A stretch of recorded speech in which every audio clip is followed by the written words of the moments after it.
Welcome to What the Tech, the show that cuts right through all the corporate hype. Today, we are diving deep into one of the biggest and, frankly, most ruthless shakeups happening in big tech right now, Amazon. And that quote right there, that's the unfiltered truth of what's going on. So forget the polished press releases. Amazon CEO Andy Jassy is on a mission to radically reshape the company. We're going to break down what's happening and, more importantly, what it really means. All right, let's get into it. Okay, so first step, let's talk about the official story. You know, the version Amazon wants you to hear. They're framing all of this as a much-needed course correction, a way to get back to that scrappy, almost brutal ethos that made them a giant in the first place. And Jassy is absolutely not pulling any punches here. I mean, look at this. He's coming at the company from every possible angle. You've got the strict 5-day return to office mandate.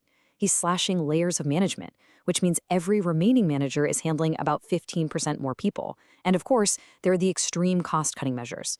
But the real kicker? It's this last one. For the first time ever, performance reviews are being tied directly to Amazon's famous leadership principles. This isn't just some minor policy tweak. This is a tool to enforce total cultural alignment from the very top all the way down. And you can't really argue with the numbers, at least not on the surface. For Wall Street, this hardcore approach is a home run. The stock price has soared over 30% in the last year. And get this, profit per employee has literally skyrocketed, jumping more than 5 times what it was back in 2022. It's an incredible financial turnaround. So how is Amazon actually selling all this, both inside the company and to the public? Well, it all comes down to one core idea: getting back to day one. And this right here is super interesting because these are Jassy's own words. He wants to run Amazon like the world's largest startup.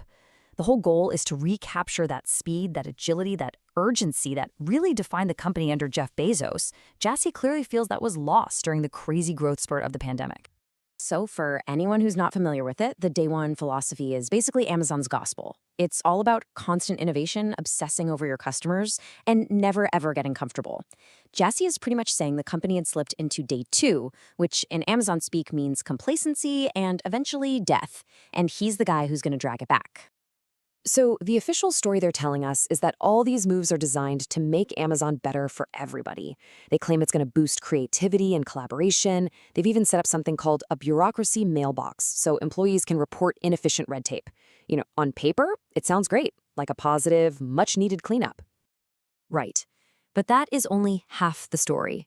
Now, let's peel back the layers of corporate spin and take a hard look at what's really driving this whole thing. Because this is where it gets really interesting. And this just lays it all out, doesn't it? That return to office mandate, it's not really about collaboration, it's a loyalty test. That principle of frugality, yeah, that's now being used as a weapon for intense micromanagement. And those efficiency gains they keep talking about, well, for many inside, that just sounds like the justification for the next round of layoffs. To sell this new era of, let's call it extreme cost-cutting, Jassy posed this one simple question he wants every single employee to ask themselves. He wants to create a culture of owners who treat the company's money like it's their own. It's a powerful idea, right? Well, let's see what being an owner looks like on the ground. Employees are now having their work-related phone use tracked, with reimbursements adjusted based on the percentage. They have to break down their expenses, meal by meal, and if they want to get a business trip approved, they need to provide a projected return on investment. This isn't just about saving a few bucks. It's a form of behavioral conditioning, plain and simple.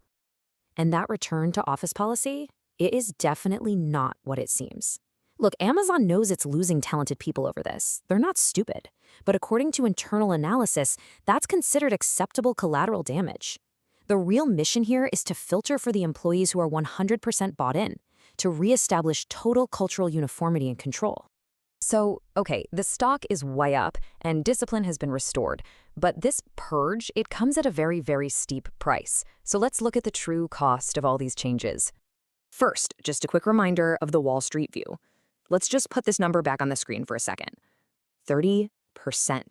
The market loves this new, leaner, meaner Amazon. But that stock chart means absolutely nothing to the people on the inside. This quote here from a current Amazon executive, it just captures that climate of fear perfectly. Job security is gone. Employees are showing up to work every day with this constant anxiety that their job could be next on the chopping block. And then, of course, there's AI, and you've got to see how this is playing out. First, it was pitched as this great tool for efficiency gains. Now, some teams are actually tracking employee performance based on how often they use these AI tools. And to top it all off, Jassy himself has openly predicted that these same efficiency gains will eventually lead to a smaller white-collar workforce. The message could not be clearer: adapt or you're redundant. And the fallout from all this is already starting to show. Internally, you've got widespread burnout from what people are calling AI fatigue, and middle managers are just stretched to their breaking point. But the real damage might be happening externally. Internal documents have revealed that Amazon is now struggling to recruit top-tier talent, with job candidates specifically pointing to the return-to-office policy as the reason they're turning down offers. The purge is actually starting to repel the very people they desperately need to hire. So what's the final verdict here? Is this really a reset back to a better, more agile past? Or is it something else entirely? When you look at all the evidence, this isn't about nostalgia. It's not a culture reset. It's a culture hardening.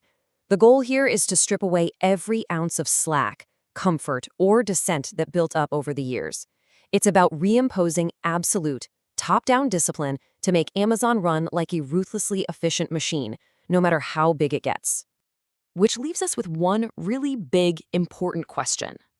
Jassy's playbook is clearly working for short-term profits and for the stock price. No one can deny that. But is he sacrificing the very thing that made Amazon a titan in the first place? By prioritizing control and efficiency above absolutely everything else, does Amazon risk hollowing out the creative, risk-taking, innovative core that fueled its dominance for decades? So there you have it, the uncomfortable truth about Amazon's hardcore reset. What do you think? Is this a brilliant move or a fatal mistake? Let me know down in the comments. And if you want more no-holds-barred tech analysis like this, make sure you like this explainer and subscribe to WtT. Thanks for watching.